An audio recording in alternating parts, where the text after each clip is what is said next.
Millionaire CEO rejects every heiress but falls for a single mom mowing his lawn. But they told her no man would ever love her, not with the scars, not with the weight, not with the child born from shame. They laughed when she gave birth alone, called her names no mother should hear, and he the father never knew. But fate doesn't forget.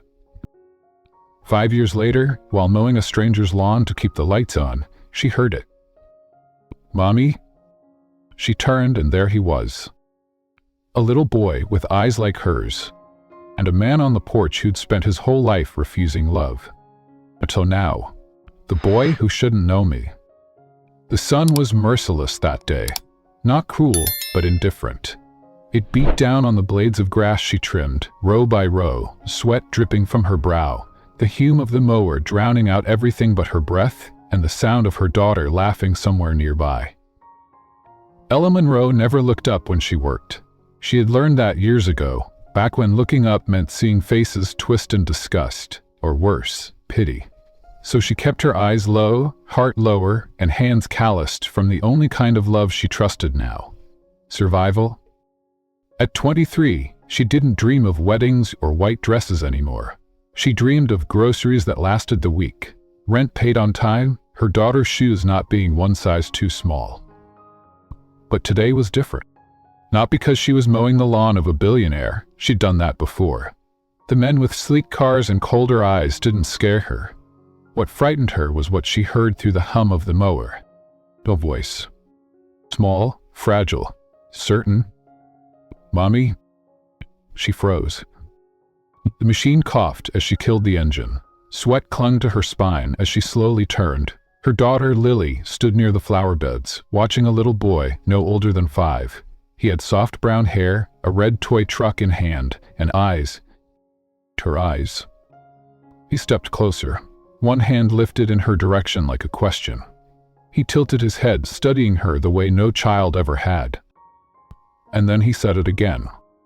"Mommy?" Ella's heart cracked in half. Before she could speak, a sharp voice cut through the air like a whip. "Zach, what did I tell you about wandering off?" A man came into view from the porch, dressed in tailored charcoal and a silence that could freeze the sun. His jawline looked carved from stone, his eyes like winter beautiful, dangerous and designed to keep people out. Ella's stomach dropped. Grayson Ward, CEO of Ward Enterprises, the man who reportedly hadn't smiled in 5 years, who never dated, never touched, never let anyone close, especially women. He was staring at her now. No, not at her, through her, as if trying to remember a ghost he couldn't name. Zach stood between them, eyes wide, caught in something none of them could see yet, something ancient, something bleeding through time. Grayson stepped forward, his voice low and tight. "You. Who are you?" Ella swallowed hard. Her voice tried to come, but her soul had already recognized the boy in front of her. The boy she'd been told was dead. The boy they said never made it. The boy she'd cried for until her body gave out from the loss. And yet here he was, alive, calling her mommy. The wind shifted, carrying with it 100 memories she'd buried, and one truth rising louder than them all. That they had stolen her son. Chapter 1. The boy who called me mommy. The grass still smelled of summer, sweet and damp and sun-warmed. Ella Monroe knelt near the edge of the hedge, clipping the last overgrown stalks with the kind of focus that had kept her alive all these years. Because control was all she had left. Lily was sitting under the willow tree a few feet away, drawing butterflies in the dirt with a stick, humming the melody of a lullaby she barely remembered from toddlerhood. That's when Ella heard it again. "Mommy?" Not Lily. She turned, not fast but slow, like her body already knew the moment was too fragile to meet head-on. And there he was again, the boy from earlier, the one with the toy truck and impossible eyes. She hadn't imagined it. He was real. Still staring, still calling her mommy. Her throat tightened. "Sweetheart," she said gently, standing, brushing dirt from her jeans. "I think you're confused." But his eyes didn't waver. He walked toward her, slow but certain, and as he stepped into the sunlight, her breath caught in her chest. The dimples, the curve of his chin, the way his left ear tilted just slightly. She knew this face. She had memorized it, in dreams, in grief, in that silent, broken hospital bed 5 years ago when they told her the baby was gone. That this was her son. Alive. And somehow, here. She knelt to his level, hands trembling. "What's your name, honey?" "Zach," he said. "Zach." She tried not to cry, tried not to let her knees buckle. Her own daughter looked on, confused, her little hands clutching a drawing. But before she could speak again, the porch door opened. A voice, colder than shade. "Zach." The boy froze, his small shoulders tensed. Then he turned around. Ella stood too, and faced him. Grayson Ward. Her stomach twisted in knots. Not because he was famous, but because he was him. The man from that night. The man they said was only a donor, a stranger. The man who unknowingly fathered her children. Grayson's eyes narrowed as he approached, his pace slow, precise. He looked at her like a puzzle that didn't make sense. "You're not from my staff. Who hired you?" "I worked for Yardworks. They sent me." He looked down at Zach, then back at her. "And my son just walked up and called you mommy." Ella swallowed. "Kids get confused sometimes." "No," Grayson said firmly. "Not Zach. He doesn't talk to anyone." His eyes sharpened. "He's barely said a full sentence since he turned 3. Not to his therapist. Not to me. Not even to his—" He stopped himself. "Not even to the woman he believes is his mother." Ella's pulse thundered in her ears.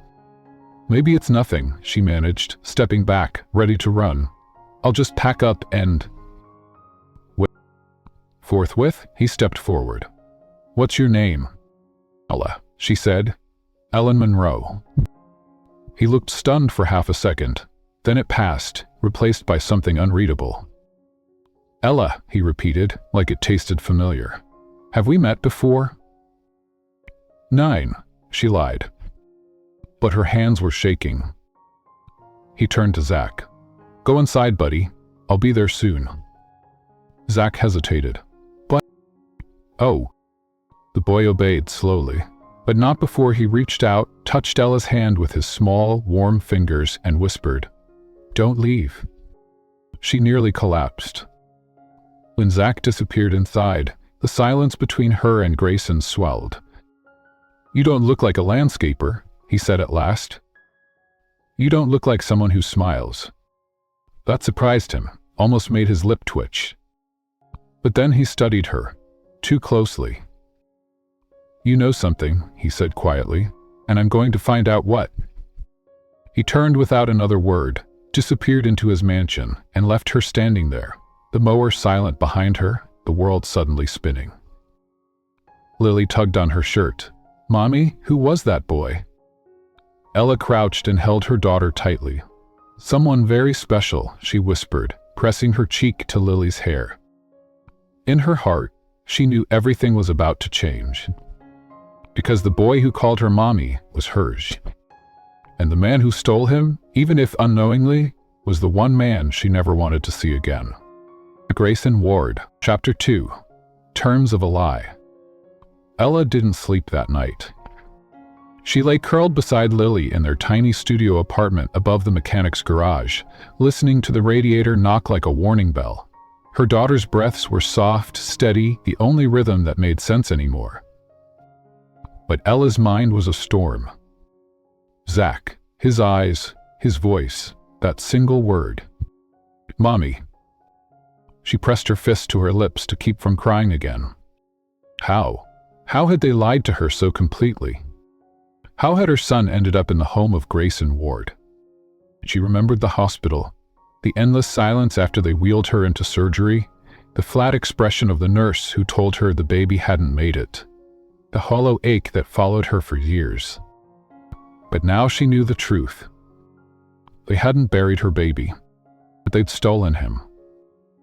And the man whose name she'd tried to forget was raising him.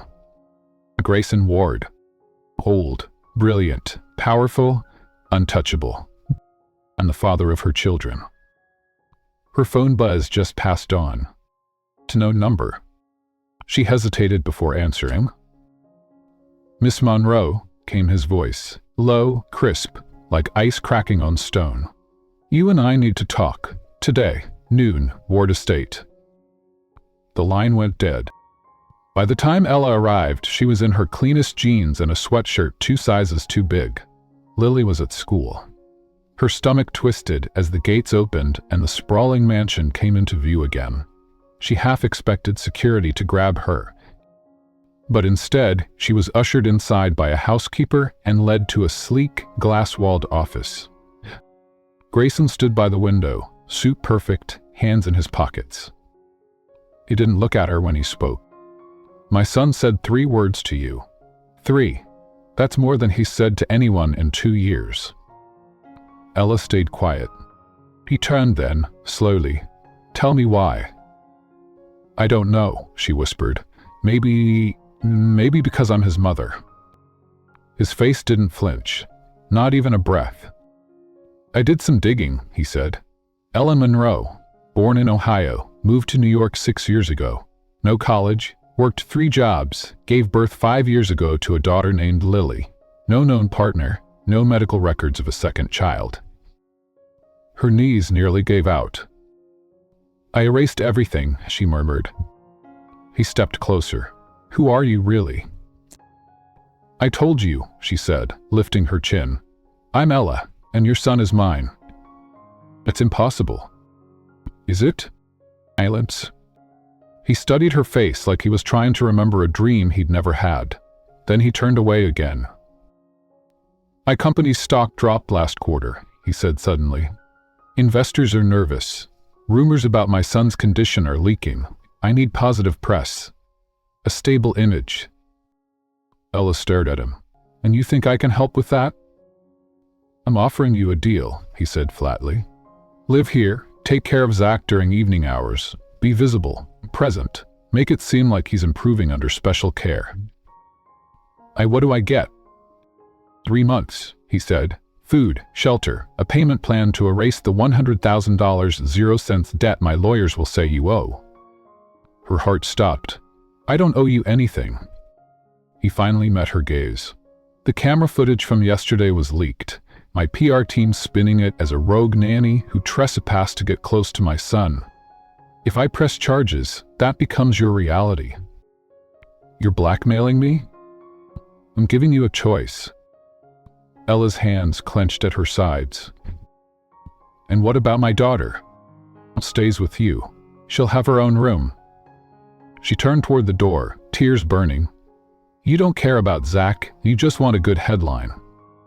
He didn't stop her. "Be here by 8, or don't. But understand this.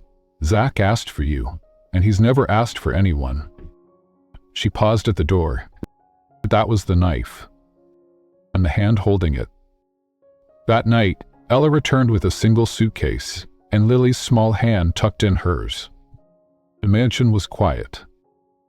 Zach waited in the doorway, his stuffed bear in his arms. He ran to her, no hesitation, no fear. She dropped to her knees and caught him. And in that moment, Grayson, watching from the top of the stairs, saw something he'd never seen in his own home. Warmth. Not from wealth, not from luxury, but from a mother's arms. Chapter 3. The Woman in the Rain. The rain began just after midnight. A slow, whispering kind of rain that sounded like memories tapping on the windows, soft, insistent, impossible to ignore. Ella sat by the window in the guest room, arms wrapped around her knees, watching the lights of the Ward estate blur behind streaks of water. Lily was asleep in the adjoining room, her stuffed bunny tucked under her chin. Zach, too, had drifted off earlier, his head in Ella's lap, his fingers curled into her sweatshirt as if they'd never been apart.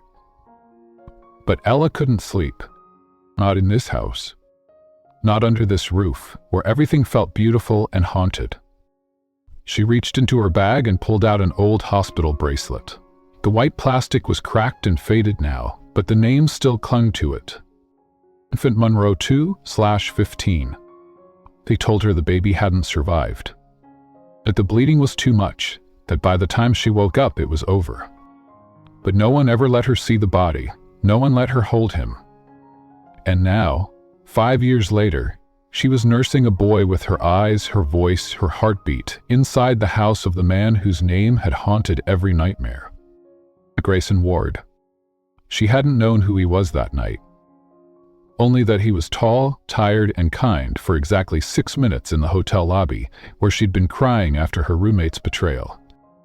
She barely remembered the drink, just the heat, the weight, and the cold bathroom tiles the next morning, when she realized she'd been drugged, used, forgotten, until the test turned pink, until everything changed. The bracelet slipped from her fingers.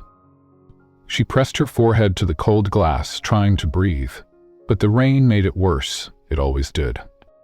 Because rain was the last thing she remembered before she collapsed in the hospital, clutching her belly, screaming his name. That same night, across the estate, Grayson stood alone in his office, staring at the security footage on his laptop. He watched it for the third time. That moment, Zach ran into Ella's arms.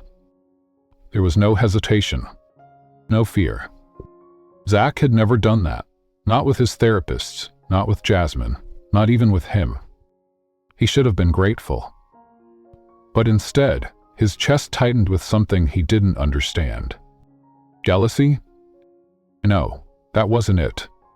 Longing. Grayson closed the laptop and leaned back in his chair. He hadn't told anyone, not even his board, about what happened 5 years ago. How he was approached discreetly by a private fertility clinic in Boston, how they promised confidentiality, quality donors, total anonymity. It was supposed to be a controlled process. But 2 weeks later, they told him a surrogate had miscarried, but that the embryo hadn't taken. He never followed up. He buried himself in mergers and silence.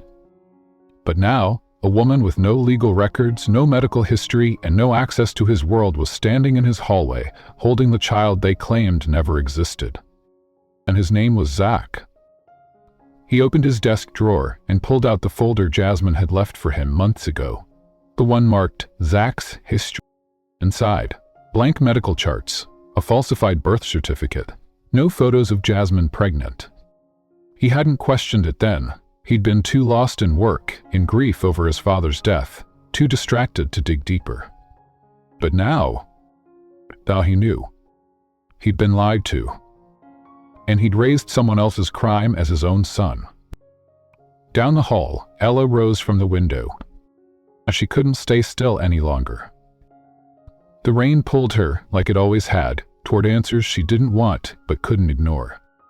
She crept through the mansion's quiet halls, barefoot on marble, guided by instinct more than memory. At the far end of the east wing, a door stood ajar. Light glowed beneath it. Inside, she found a nursery. Painted clouds, a small train table, a shelf filled with, and on the far wall, a photo, framed in silver. And Zach at 1 year old, in the arms of Jasmine. Ella stepped closer. Her hands shook. It was her son. And that woman, wearing designer silk and fake affection, had held him through every birthday, every cry, every fever. Ella didn't realize she was crying until her fingers brushed the glass and came away wet. Then she heard it. Behind her. "You're not supposed to be in here." She turned. Grayson stood in the doorway. Ella didn't move. "I had to see it," she whispered. "I had to know." He looked at her, no mask now, just a man standing in the ruins of the lie he helped build. "Zach is mine," she said, trembling, "and you raised him. While I was scraping together pennies to buy my daughter's shoes, you were rocking him to sleep in a house with 5 fireplaces." "I didn't know. Winthan changed what happened." "No," he said quietly. They stared at each other. Strangers. Parrot. Connected by a past neither one chose. "I didn't sign up for this," she said, her voice breaking. "Neither did I." That's his silence. Then he stepped into the room, past her, and picked up a toy Zach had left on the floor. Along with? He was 2, Grayson said. He got pneumonia, nearly died. I stayed by his side for 5 days straight. Didn't sleep. Ella watched him. He calls me Dad, he added softly. But I never really felt like one. Yeah. He turned to her. And now? I don't know. She took a breath. But what she said next surprised even her. I'm not here for revenge. I just want him to know I never gave him away. Grayson nodded, eyes unreadable. Good. Bye. Because I need to know that too. And for the first time, something shifted between them. Not trust, but understanding. Rain still fell outside, steady and slow. And somewhere down the hall, their son dreamed in silence. Chapter 4. Do you know who you hurt? The playground was too perfect. Colorful, padded, sanitized for comfort. But beneath the pastel-painted jungle gyms and spring-loaded horses, Ella could hear the sounds parents like Grayson Ward never noticed. The snickers, the whispers, the carefully camouflaged cruelty. She watched from the sidewalk, arms crossed, sunglasses hiding the storm in her eyes. Zach stood alone by the sandbox, silent, shoulders curled inward like he was trying to disappear. A little boy with a red hat had just whispered something to the others, and now they were circling Zach like wolves around a fawn. Ella's fists clenched. One boy kicked sand at Zach's shoes, another tugged at his sleeve. And Zach didn't cry. He didn't yell. He just stood there, quiet and crumbling, until a blur of color darted between them. Stop it, Lily screamed. She pushed the boy with the red hat so hard he stumbled into the plastic slide. Leave my brother alone. The teacher on duty, a woman in her 50s with a tight ponytail and a name badge that read, Miss Carmen, rushed forward. Hey, no pushing, she barked, pulling Lily aside. What's going on here? The boy pushed Zach, Lily cried. He called him dumb. The teacher's face pinched. She looked at Zach, who said nothing, then at Lily, then at Ella, who was already crossing the lot like a storm rolling in. I saw the whole thing, Ella said firmly. My daughter stood up for a child who couldn't defend himself. That boy was bullied. Ma'am, the teacher said, forcing a smile. We appreciate parental involvement, but… Don't, Ellen snapped, voice low but clear. Don't talk to me like I don't belong here. The principal arrived minutes later, young, overgelled, and already flustered. He gave the usual lines, children will be children, we'll speak to the parents. Thank you for bringing this to our… But when Grayson arrived in his navy 3-piece suit, cufflinks catching the sunlight, everything changed. The principal stood straighter. The teacher adjusted her ponytail. Even the other parents lowered their voices. Ella hated how quickly power shifted in the presence of money. Grayson looked down at Zach, then over at Ella. What happened? She told him. Nothing up. Zach flinched when the story hit the word dumb. His eyes filled, but he still didn't speak. Grayson's jaw tightened. Did he say that? Ella said, voice soft but sharp. And no one stopped him until a 5-year-old girl did. The principal stepped in. We'll handle it appropriately, Mr. Ward. These incidents are rare, and… You let a nonverbal child get harassed in plain sight, Grayson said. His voice wasn't loud. It didn't need to be. This isn't about rare. This is about failure. The silence was instant. Even the wind seemed to pause. He crouched in front of Zach, his voice quieter now. Did they hurt you, buddy? Zach didn't answer, but he leaned toward Ella and took her hand. That was the moment everything changed. Grayson saw it, and something inside him cracked. Later, back at the estate, Zach curled on the couch beside Ella, eating goldfish crackers, while Lily colored nearby. The sunlight poured through the windows, but the air in the house was different now. Thick with truth and the ache of regret. Grayson stood by the fireplace, watching them. Then he spoke. I never noticed, he said. Not really. I mean, I paid for specialists, tutors, the best speech pathologist in the city. Ella looked up. But you weren't in the room. He nodded slowly. I thought I was giving him what he needed. You gave him silence, she said, because that's what you knew. The words stung and landed. Grayson sat across from her, the distance between them as heavy as ever. What about you? He asked. What did they give you? Ella smiled bitterly. A hospital bed, a death certificate, a lie. He swallowed. I didn't know he was alive either. I know, she said softly. But you had him, and I had nothing. That silence stretched again. It wasn't cruel, it was reverent. The kind that followed confession. Then she said the words neither of them wanted to face. I called her mommy anymore. Grayson nodded once. He hasn't called her anything in months. I mean? Grayson's eyes met hers. He calls you mommy. She didn't respond. She didn't have to. Because in that moment, they both knew. Whatever had been stolen was finding its way home. Chapter 5. She smells like home. Zach had trouble sleeping that night. Ella heard him rustling around his bed shortly after midnight. At first, she stayed curled on the couch, hoping he'd drift off again. But then came the softest sound. Not crying, not quite, just a small whimper that felt like a tug on her soul. She didn't hesitate. She opened his door and stepped quietly inside. The room was dim, lit only by the soft blue glow of a nightlight shaped like the moon. Zach sat upright in bed, knees pulled to his chest, his stuffed bear clutched tightly. He didn't look up. Ella crossed the room and sat beside him. For a moment, she just breathed with him, matched the quiet rhythm of his fear. Then she whispered, "Bad dream?" He nodded. "I want to talk about it." He shook his head. She reached out and touched his hair, soft, a little damp with sweat. "When I was your age," she said gently, "I used to be afraid of storms, even quiet ones." Zach said nothing, but his body leaned ever so slightly toward her. "Oh, you want me to stay?" Another nod. So she did. She lay beside him, one arm under his pillow, the other around his back. He didn't move at first, and then, slowly, he pressed his small face into her neck. His body melted against hers with a kind of surrender that could only come from recognition, not memory. Something deeper. Something cellular.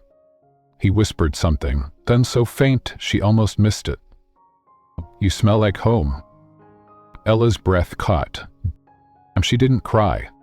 Not then. But later, when he was asleep, his fingers curled around hers like they had never let go in the first place. That's when the tears came. Quiet, trembling. Because somehow, even though the world had stolen 5 years from them, this boy still knew her. Not as the woman in the photograph, but as the mother in his bones. Across the hall, Grayson stood in his study, watching through a crack in Zach's door. He hadn't meant to eavesdrop. He'd gotten up to check a late email and noticed the hallway light on. Then he heard the whisper. "You smell like home." And in a way he never expected, it broke him. Because Grayson had spent years building empires, crafting silence, mastering control, all to protect a child he thought was his. And now that child had found home in someone else's arms. He turned away, walked back to his desk, and sat down heavily. The silence was too much. So he did something he hadn't done in years. He opened the drawer and pulled out the small, sealed envelope. The one he'd never dared read. "Playing Grayson in case I don't make it." It was from his mother. She'd written it the day she went into her final surgery, 6 years ago. She hadn't survived. His fingers trembled as he opened it. "You're reading this, my darling son. Then I'm gone. And I'm sorry I didn't say more when I could have. I was hard on you. You were always so strong, and I let myself believe you didn't need softness. But listen to me. Strength is not silence. Power is not distance. One day someone will come into your life and break all your walls. Let them. Let yourself be human again. Don't miss the miracle in front of you because you're too proud to believe you deserve it. Love. Real love. It finds you when you least expect it. Don't push it away. Grayson stared at the words until his vision blurred. Then, slowly, he folded the letter and placed it on top of his desk. Ella Monroe had stepped into his house like a breeze through a locked room, and she'd tamed the silence. And somehow, in a single night, she'd done something no one else had managed in 5 years. And she'd made Zach smile in his sleep. The next morning, Ella awoke in Zach's bed, his head still on her shoulder. She moved carefully, slipping out without waking him. In the hallway, she found Grayson waiting. He didn't say anything, just looked at her. For once, his expression wasn't cold. It wasn't guarded. It was something raw, something real. "Thank you," he said softly. "My what?" "Still being what he needs." Ella nodded. "He's not the only one." That caught him off guard. She smiled just faintly and started toward the kitchen. But before she turned the corner, he asked, "What do you need, Ella?" And she stopped. For a moment, the world stilled. Then she turned, met his eyes, and said, "To be believed." He didn't blink. "I'm working on it," he said. And somehow, she believed him. Not because he was powerful, but because, for once, he sounded human. Chapter 6. The Other Twin. The envelope was thin, unassuming, but Ella's fingers trembled as she opened it. She sat alone at the kitchen table, the morning light slicing through the blinds in pale gold slivers. Lily was at school. Zach was in his therapy session down the hall. Grayson was pacing upstairs, pretending he wasn't waiting. Inside the envelope, 3 pages. DNA results. 2 names. Zach Ward, Lily Monroe, and 1 truth. Full biological siblings. Fraternal twins. Ella dropped the papers. Her breath caught in her throat like a sob that didn't know how to escape. They hadn't just taken her son. They'd taken both her children and given only one back. For 5 years, Lily had whispered in sleep that she missed someone, cried over shadows she couldn't name, and all this time, her brother had been just 10 miles away, living behind gates and marble. She stood up slowly, gripping the edge of the table. The room spun. Then a voice spoke softly behind her. "I saw the results." She turned. Grayson stood in the doorway, tie loosened, sleeves rolled, a man undone. "It's real," he said. "They're twins." Ella nodded. No tears this time. Just the weight of something too heavy to cry over. "I didn't know," he said again. "I swear to you, I didn't know." "I believe you," she whispered. Grayson stepped closer, slowly, like she was glass. "Why, someone did," she said. "Someone wanted this, wanted to divide them, wanted you to race one and forget the other." Grayson closed his eyes. "Jasmine?" Ella's voice tightened. "Where is she?" "To Europe, allegedly." The silence between them was laced with fury and pain. Then Ella said what neither had dared speak until now. "She lied to both of us. She stole my son. She forged documents, faked a miscarriage, and gave you a child that wasn't hers to give." Grayson's jaw clenched. "I trusted her." "I trusted the world," Ellen said bitterly, "and it let me bleed out in a hospital bed." A long pause. Then he whispered, "How do we fix this?" She shook her head. "You don't fix something like this. You feel it, you tell the truth, you face what's broken." To kids. Ella looked toward the hallway, where Zach's laughter rang faintly. "They'll lead us," she said. "We just have to follow." That night, they told the children. Ella sat with Lily on one side of the couch, Grayson with Zach on the other. Neither child spoke at first. Then Zach reached across the cushions and held Lily's hand. "I knew you smelled like me," he said quietly. Lily laughed through her tears. "And you talk like me." Zach leaned his head on her shoulder. "So, you're really my sister."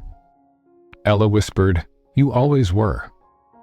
Zach looked up at her, his voice trembling. "And you're really my mommy?" She nodded, tears finally falling. "I always was." He crawled into her lap and didn't let go for a long time. Across the room, Grayson watched silent, still, but not untouched.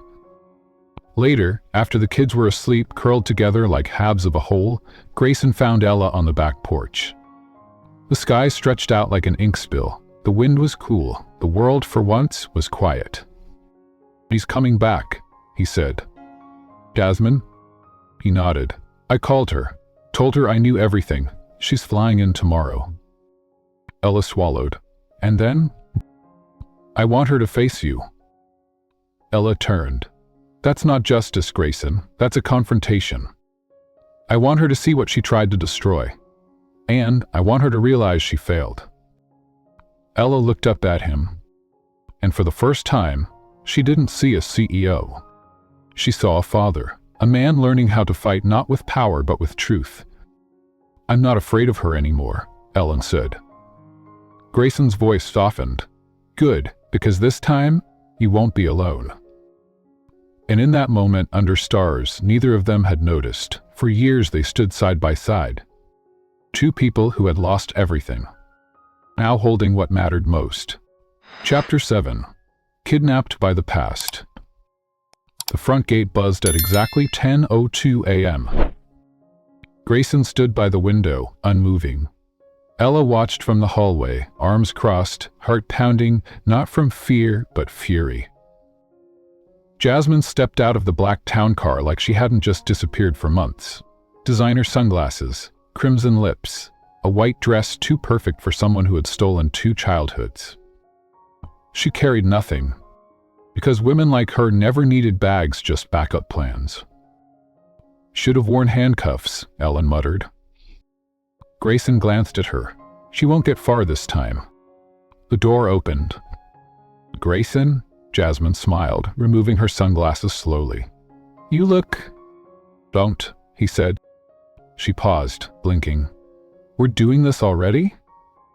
"You lie," he said coldly. "About the child, about the birth, about everything."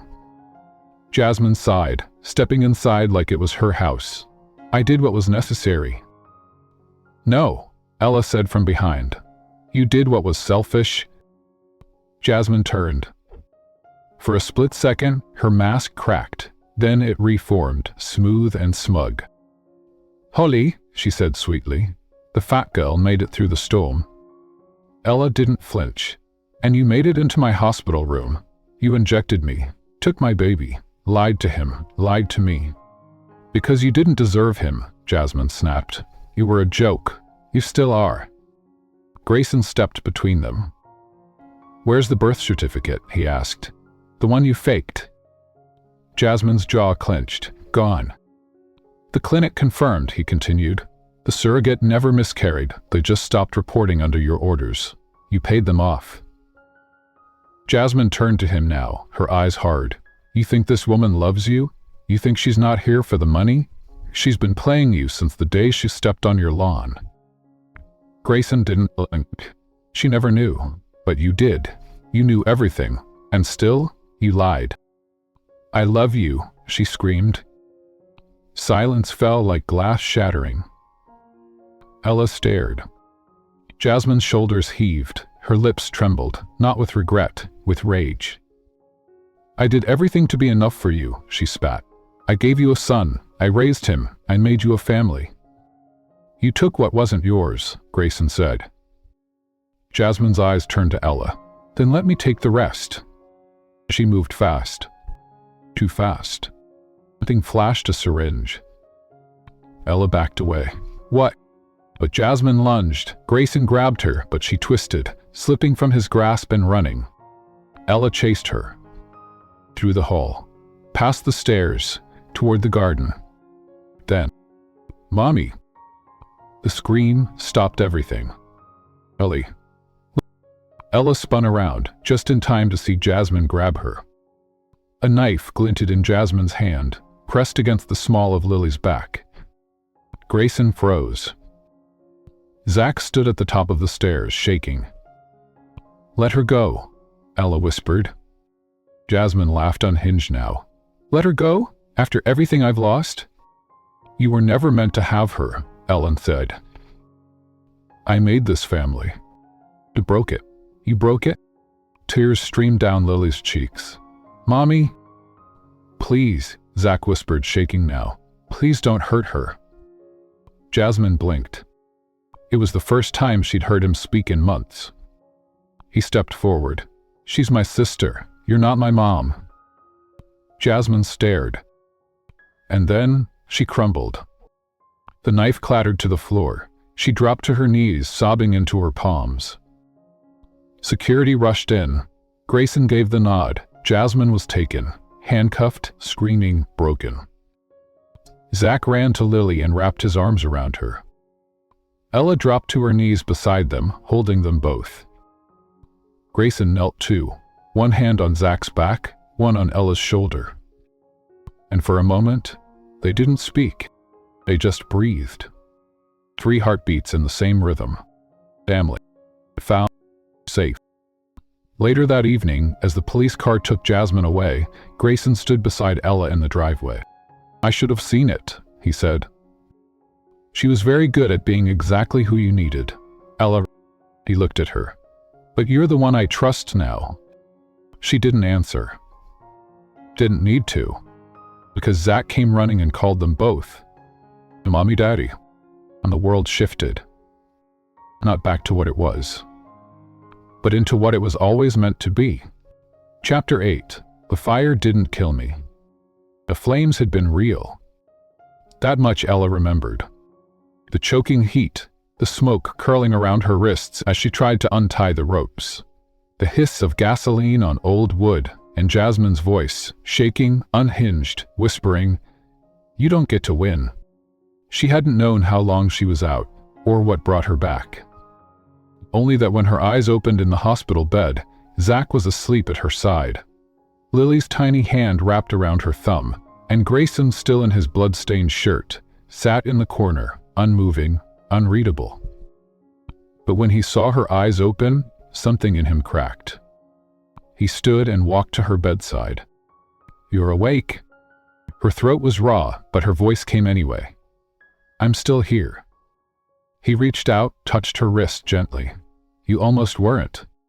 She looked away. "Almost doesn't count." There was a long silence. Then she whispered, "Where's Jasmine?" "In custody. They're charging her with attempted murder, arson, kidnapping. She won't hurt anyone again." Ella nodded, but her voice was softer now. "She almost took everything from me. Again." Grayson knelt beside the bed, his hands trembling. "She didn't," he said, "because this time, I came for you." Her eyes filled, not just from what he said, but from the fact that he meant it. The headlines hit by morning. "Millionaires ex-arrested in attempted murder of child's biological mother." Ward Empire scandal, hidden surrogacy, stolen twins, and the woman who survived it all. Ella's photo, grainy, tired, and real, was everywhere. She turned off the TV. But the world didn't turn off with it. By noon, reporters were camped outside the hospital. Gossip sites were speculating on her weight, her scars, her worth. Talk shows debated whether she was a gold digger or a saint. If you wanted to scream. But instead, she closed her eyes and breathed.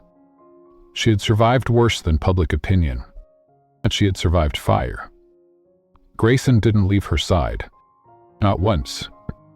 He canceled meetings, ignored investors, fired a PR firm that tried to draft a more favorable version of the story. Instead, he sat beside her bed and watched Lily braid Zach's hair, while Ella sipped lukewarm soup and pretended it didn't taste like paper. "You know," she said one evening, "you're not exactly the kind of man I thought would be holding my hand in a hospital." He smiled faintly. "And you're not the kind of woman I thought would save my son." Her voice lowered. "Do you regret it?" "With letting me in." Grayson reached for her hand. "Ella, you didn't walk in. You broke through." She didn't respond. She didn't have to. Because for the first time since the day she gave birth, someone was choosing her, not for what she'd survived, not for what she could give, but for who she was. And that changed everything. The doctors released her a week later. Still sore, still stiff, but alive. Zach insisted on wheeling her out himself, his little hands tight on the wheelchair grips. Lily danced beside them, chattering about how they'd make the best welcome home pancakes ever. Grayson held the door. And in that moment, with the wind soft on her cheeks and her children laughing in sunlight, Ella realized she wasn't a guest in this story anymore. She was the story. The woman who lived is not just through fire, but through abandonment, lies, loss, and still opened her heart again. Fire didn't kill her. It made her unstoppable. Chapter 9. I'm not a mistress, I'm the mother. The room shimmered with diamonds and cold laughter. Crystal glasses clinked, cameras flashed. It was the annual Ward Foundation Gala, an event drenched in power, curated for legacy. And Ella Monroe had no intention of coming, until she saw the article. Ward Heire's mother, a nanny turned mistress. Below the headline, a cropped photo of her at the hospital, face pale, dress wrinkled, Zach in her lap, and the caption, "She may have given birth, but she's no wife." Ella stared at it for a long time.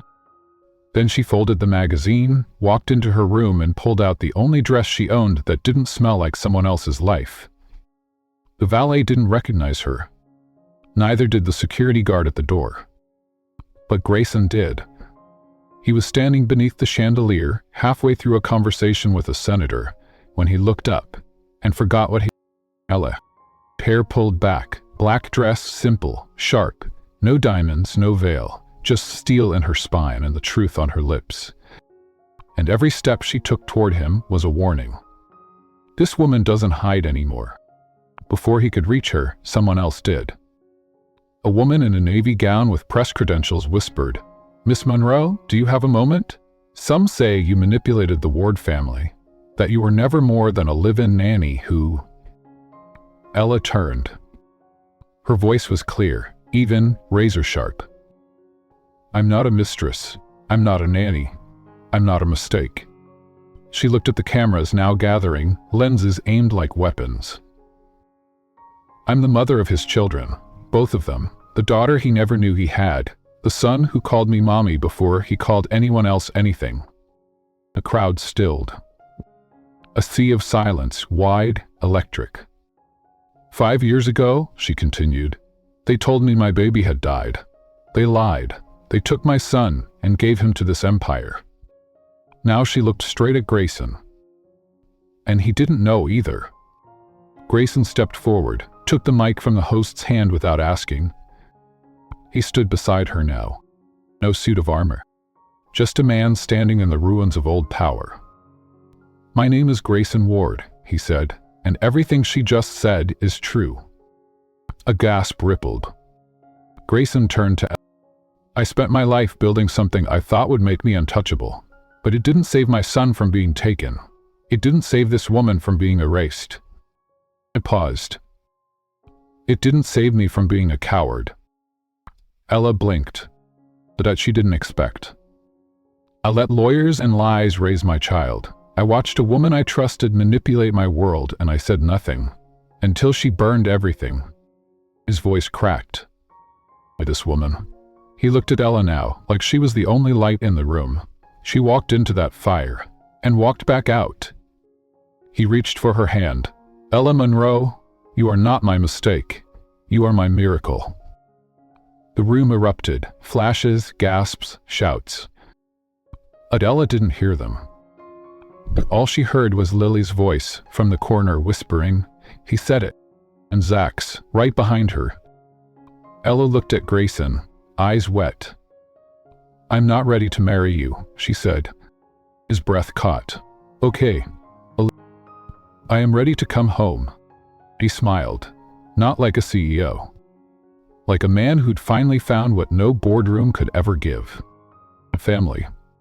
A fight worth losing everything for. And a woman who stood in a black dress and told the world, "I'm not ashamed of how I survived. I'm proud of who I became." Chapter 10. The Ring and the Lawn. It wasn't a ballroom this time. It wasn't the press, or a gala, or a legacy dinner filled with whispers and silk. It was just a lawn, even, damp from last night's rain, and Ella stood on it again, mower off, barefoot in the grass, 5 years from the day she first knelt here and heard a child call her mommy. The gate clicked behind her. She didn't turn. "I thought you hated getting your shoes wet," she said softly. Grayson's voice came behind her. "I brought different shoes." She smiled. "That's new." He stepped beside her, hands in his pockets, eyes on the same patch of sunlight breaking between the clouds. "This was the first place I saw you," he said. "Really saw you." Ella nodded. "You were furious, said your son didn't talk, like I was lying? I was scared. I was too—" A long silence. And then she said, "Why did you bring me out here?" He held out his hand. Small velvet box. She froze. But he didn't open it. "I'm not asking for an answer tonight," he said. "Or tomorrow. Or even this year." She turned to look at him, eyes steady, voice barely above a whisper. "Then why now?" "Because this is where you were when you saved my son. Where you saved me without knowing it. Where you stood under the weight of a world that tried to erase you and didn't flinch." He placed the box in her palm. "Because this ground, the same place they once made you kneel, should be the place where someone finally kneels for you." She stared at him. At the grass. At the moment. Then at the ring. Simple. Gold. No diamond. Just 2 interlocked circles, his and hers. Seamless. "I love you," he said. "Not because you gave me children, not because you forgave me, but because you are the first woman who ever made—" Tears traced down her cheeks. She looked down at the box, then slipped the ring onto her finger, not as an answer, but as a promise. "Someday," she whispered. Grayson smiled. "That's all I needed." They stood there in silence, the past finally soft behind them. And in the distance, Zach and Lily chased bubbles through the wind, their laughter rising like music over the lawn where everything began. The quiet place, where love came home. They never moved back into the city. Ella didn't want the marble floors, the 24-hour concierge, the skyline view that made you feel like the world belonged to someone else. She chose the little cottage on the east side of the estate, the one with ivy crawling up the brick, where the windows opened to sunrise and the grass grew uneven but honest. Grayson followed without protest. He traded boardrooms for bedtime stories. He learned to cook eggs that were always a little too runny. And every Sunday morning, he stood barefoot on that same lawn, mug in hand, watching the woman he loved hang laundry in the wind, her hair catching sunlight like it remembered how to be golden. Zach stopped whispering. He spoke now clearly, carefully in full sentences that often ended with "thank you." Lily started writing poems. She gave Ella one on her birthday that simply read, "You are what the stars wish they were." They still had hard days. Nights when the nightmares returned. Times when Ella would stare out the window and remember a hospital bed that should have been her last. But those moments didn't break her anymore. Because now, there was a hand reaching for hers. And it didn't shake. They married on the same lawn where she used to mow for strangers. There were no chandeliers, no reporters, no headlines. Just 2 kids holding flowers. And a man once cold, once unreachable, standing beneath a willow tree with his heart wide open. He cried when she walked toward him. Not because of the dress, but because she came back. Because after all the lies and loss and ruin, he still chose him. Not for his name, but for his soul. And she cried too. Because after years of being told she wasn't enough, wasn't wanted, wasn't worthy, Here he was, in front of the whole world, saying, "You are exactly what I spent my whole life looking for." Sometimes, love doesn't knock. It breaks down the door. Sometimes, it doesn't come with roses or rings. Just a little boy whispering "mommy" in the middle of a stranger's lawn. But love knows. Even when the world forgets. Even when time erases the trail. Love remembers its way home. Every time. If you're reading this, maybe you've been the girl who was told she was too much or not enough. Maybe the world broke you and you stitched yourself back together with silence. Maybe you've carried children or secrets or sorrow and thought no one would ever see the worth behind your survival. But hear this. You are not a mistake. You are not ruined. And no matter what they took from you, you are still allowed to love again. Fully, freely, without apology. Because real love doesn't care what you've been through. It only cares that you made it through. If this story touched something in you, stay for a moment. What does home mean to you now? What would you say to the version of yourself who almost gave up? You don't have to answer here. Just don't let the world silence your story. Someone out there is still waiting to hear it and know they're not alone. And if you feel like sharing, we're listening. It's with love. Ella, Grayson, Lily, and Zach.